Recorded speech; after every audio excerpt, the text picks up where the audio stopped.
आज है 12 दिसंबर 2025 दिन शुक्रवार। नमस्कार, दिल्ली न्यूज में आपका बहुत बहुत स्वागत है। चलिए देखते हैं आज की 25 फटाफट काम की और महत्वपूर्ण बड़ी खबरों को। पर इससे पहले वीडियो को लाइक करना बिल्कुल न भूलें। दिल्ली एनसीआर में अगले 3 दिन ठंड और कोहरे के साथ मौसम बना रहेगा। दिल्ली एनसीआर में ठंड और कोहरे का दौर अगले 3 दिनों तक जारी रहेगा। गुरुवार को न्यूनतम तापमान 8.6 और अधिकतम 25.6 डिग्री दर्ज किया गया। पश्चिमी हिमालय में सक्रिय नया पश्चिमी विक्षोभ अगले 24 घंटे में पारे को 1 से 2 डिग्री और नीचे ले जा सकता है। दिन में मौसम मुख्य रूप से साफ और धूप वाला रहेगा। वायु गुणवत्ता सूचकांक सुबह 7 बजे औसतन 282 अंक रहा। दिल्ली में शाम की हवा सबसे जहरीली, PM 2.5 और PM 10 में तेज इजाफा। नई स्टडी में खुलासा हुआ है कि दिल्ली की शाम की हवा सबसे जहरीली होती है। ऑफिस से घर लौटते समय PM 2.5 40% और PM 10 23% अधिक फेफड़ों में जाते हैं।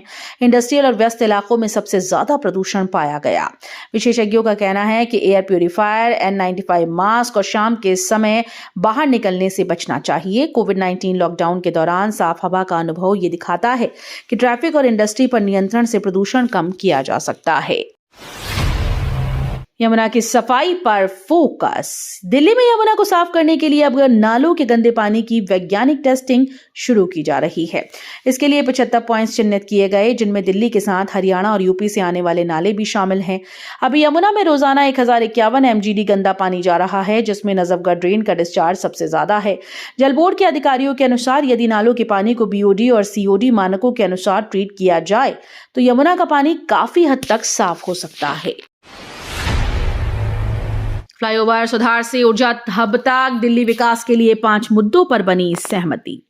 दिल्ली को नई दिशा देने के लिए मुख्यमंत्री रेखा गुप्ता की मौजूदगी में दिल्ली सरकार और इंडियन ऑयल कॉर्पोरेशन लिमिटेड के बीच अहम करार हुआ। समझौते के तहत शहर में फ्लाईओवर और सड़कों का सौंदर्यीकरण, अस्पतालों में आधुनिक उपकरण और 8 स्थानों पर वाटर ATM लगाने जैसे कार्य शामिल हैं। सीएम ने कहा कि विकसित और प्रदूषण मुक्त दिल्ली के लिए जनभागीदारी के साथ बड़ी कंपनीज को भी आगे आना होगा।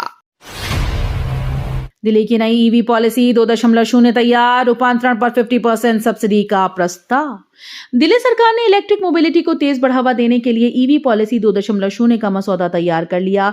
नई नीति में 3 मुख्य फोकस रखे गए: battery recycling system, charging infrastructure का बड़े स्तर पर विस्तार और EV में रूपांतरण पर 50% तक सब्सिडी का प्रस्ताव।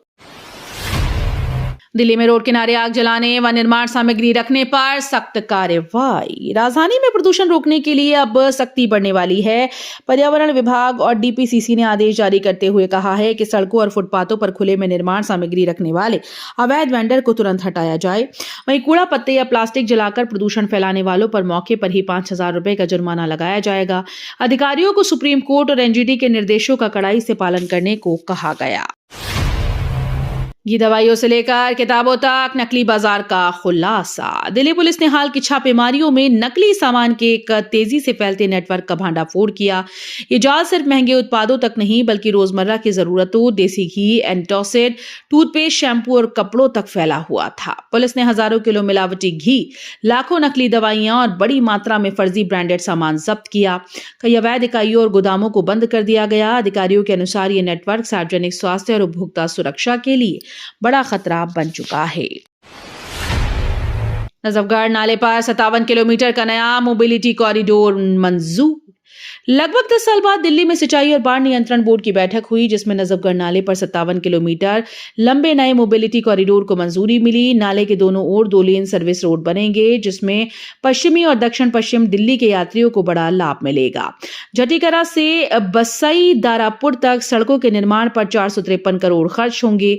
साथ ही नाले से 91 लाख घन मीटर पुरानी गाद हटाने का बड़ा अभियान चलेगा।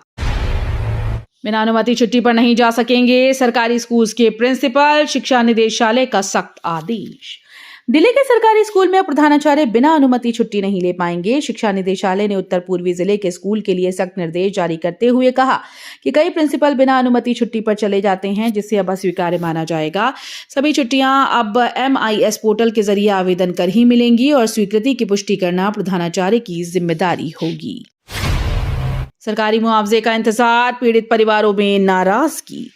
लाल किला ब्लास्ट को 1 महीना पूरा हो गया है और घटनास्थल से लेकर चांदनी चौक व आसपास के इलाकों में सुरक्षा अब भी कड़ी है, लेकिन पीड़ित परिवार सरकार की घोषित आर्थिक मदद का इंतजार कर रहे हैं। दावा किया गया था कि मृतक के परिजनों और घायलों को जल्द मुआवजा दिया जाएगा, लेकिन ज्यादातर को अभी तक 1 रुपया भी नहीं मिला। भारत मंडपम में शुरू हुई सुरक्षा प्रदर्शनी, साथ ही अंतर्राष्ट्रीय जनमंगल सम्मेलन। नई दिल्ली के भारत मंडपम में 3 दिवसीय सुरक्षा और सर्विलांस प्रदर्शनी का 18वां संस्करण शुरू हो गया। इसमें देश विदेश के 350 से अधिक ब्रांड और 20,000 पेशेवर हिस्सा ले रहे हैं। प्रदर्शनी में तकनीकी रोबोट, सीसीटीवी कैमरे और एआई आधारित निगरानी सिस्टम का लाइव डेमो दिखाया जा रहा है।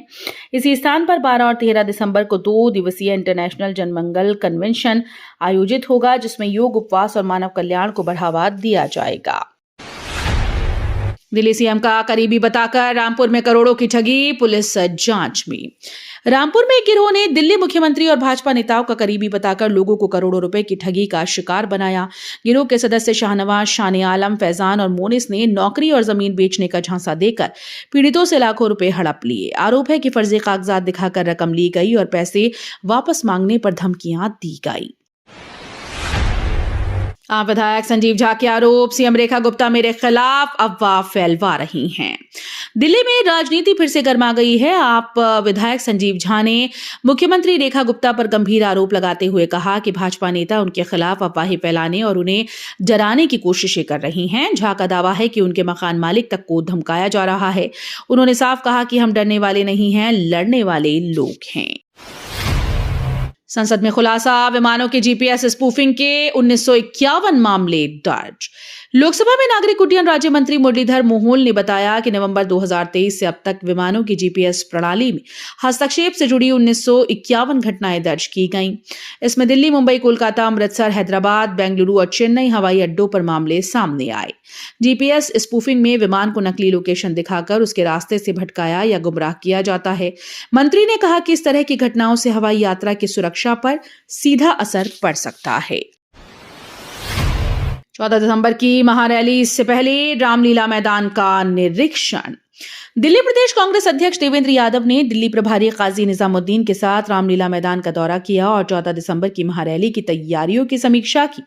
उन्होंने पदाधिकारियों को निर्देश दिया कि रैली में आने वाले लोगों को हर सुविधा मिले। यादव ने भाजपा और चुनाव आयोग पर मतदाता सूची में गड़बड़ी करने का आरोप लगाया और यह स्पष्ट कर दिया कि भाजपा के खिलाफ हमें एकजुट होकर खड़ा होना होगा। नए साल से पहले सुरक्षा का अलर्ट। गोवा में हाल ही में हुए क्लब हादसे के बाद दिल्ली फायर सर्विस ने चेतावनी जारी कर दी है। क्रिसमस और नए साल से पहले राजधानी में बिना फायर एनओसी के चल रहे सैकड़ों होटल, रेस्टोरेंट और क्लब्स को नोटिस भेजा जाएगा। फायर विभाग का कहना है कि निरीक्षण में कमी मिलने पर तुरंत कार्रवाई होगी। आम लोगों से भी अपील है कि किसी भी प्रतिष्ठान में प्रवेश से पहले फायर एग्जिट और आग बुझाने वाले उपकरण जरूर देखें।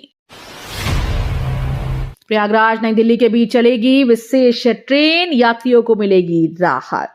उत्तर रेलवे ने यात्रियों के लिए बड़ी राहत का ऐलान किया। प्रयागराज और नई दिल्ली के बीच विशेष ट्रेन 02-41712 और 14 दिसंबर को रात 11:20 पर प्रयागराज से चलेगी, जबकि वापसी में 02-418 ट्रेन 13 और 15 दिसंबर को दोपहर 2 बजे नई दिल्ली से रवाना होगी।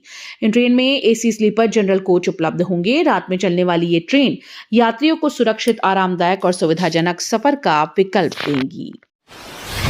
ठंड बढ़ी, स्कूल्स में टूटी खिड़कियां, दरवाजे बदलने का आदेश।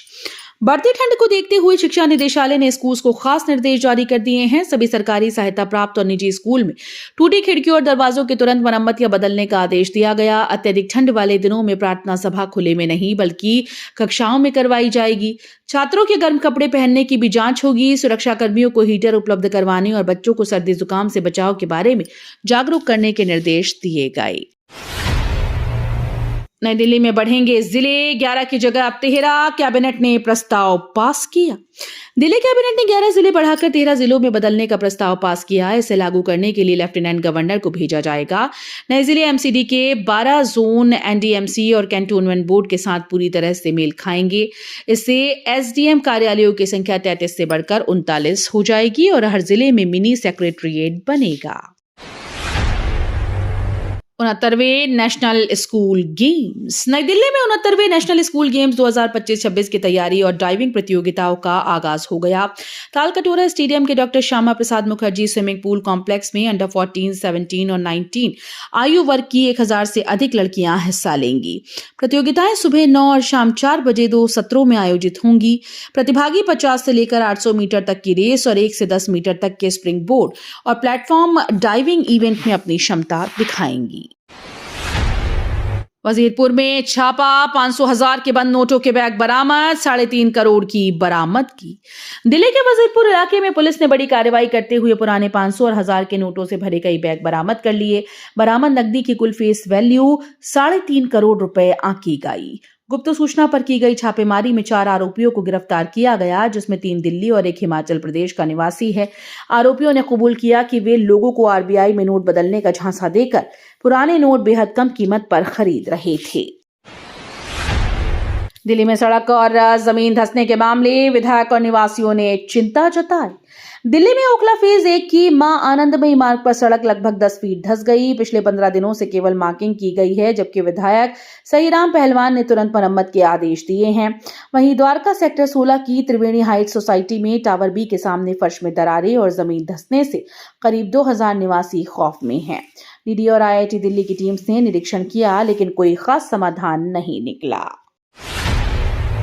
दिल्ली में नकली इंजन ऑयल, ओटीटी ठगी और वीजा उल्लंघन के मामले उजागर। दिल्ली पुलिस ने हाल ही में 3 बड़े मामलों में कार्रवाई की। अलीपुर में कैस्ट्रॉल के नकली इंजन ऑयल बनाने वाली फैक्ट्री का भांडाफोड़ किया, जिसमें 239 लीटर तेल, पैकिंग मशीन्स और अन्य उपकरण बरामद हुए। 2 आरोपी गिरफ्तार किए गए। फेज 1 थाने में विदेशी और भारतीय ओटीटी प्लेटफॉर्म के फर्जी सब्सक्रिप्शन के जरिए लाखों की ठगी करने वाले कॉल सेंटर के 6 आरोपियों को भी गिरफ्तार किया गया। पीएम मोदी और ट्रंप की गर्मजोशी भरी बातचीत, व्यापार और रक्षा पर चर्चा। प्रधानमंत्री नरेंद्र मोदी और अमेरिकी राष्ट्रपति डोनाल्ड ट्रंप के बीच हाल ही में टेलीफोन पर गर्मजोशी भरी बातचीत हुई। दोनों नेताओं ने व्यापार, रक्षा, ऊर्जा और जरूरी तकनीक में सहयोग बढ़ाने पर चर्चा की। पीएम मोदी ने कहा कि उन्होंने आपसी रिश्तों में हुई प्रगति का रिव्यू किया और अंतर्राष्ट्रीय मुद्दों पर विचार साझा किए। बातचीत के दौरान दोनों नेता संपर्क में रहने और साझा हितों को आगे बढ़ाने पर सहमत हुए।